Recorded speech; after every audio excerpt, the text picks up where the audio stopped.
La reconstruction mammaire, elle doit être faite tout de suite ou elle peut être plutôt faite à distance? Alors globalement, l'idée c'est que dès que l'on peut, il vaut mieux la faire tout de suite. On va obtenir des meilleurs résultats esthétiques et la qualité de vie de la patiente va être bien meilleure. Et si on peut, aussi on conserve l'aréole et le mamelon. Maintenant on s'est aperçu, il y a encore des études en cours pour vérifier cela, mais que finalement si on est prudent, le risque encouru en conservant l'aréole et le mamelon est vraiment faible.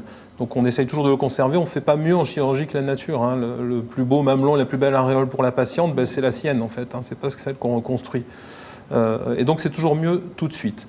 En sachant que pour voir si, schématiquement, hein, si on peut envisager une reconstruction immédiate, on va regarder en fonction du stade de la maladie, est-ce que la patiente est éligible à une radiothérapie post-opératoire. Et en général, c'est ça l'écueil, et ce d'autant en plus si elle fume aussi. Donc s'il y a les deux facteurs de risque en termes de reconstruction mammaire, on ne fera pas de reconstruction immédiate, on envisagera plutôt une reconstruction mammaire différée. Mais il est possible de reconstruire immédiatement avec n'importe quelle méthode de reconstruction? Alors, n'importe quelle méthode. Bon, il y a beaucoup de méthodes, que ce soit par prothèse, des reconstructions complètement autologues avec les tissus de la patiente.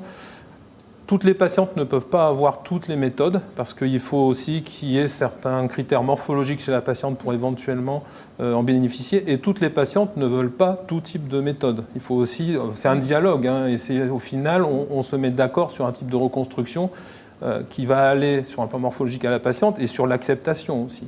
Parce qu'il y a des méthodes qui sont lourdes et toutes les femmes ne sont pas prêtes à subir beaucoup d'interventions ou beaucoup de rançons cicatricielles.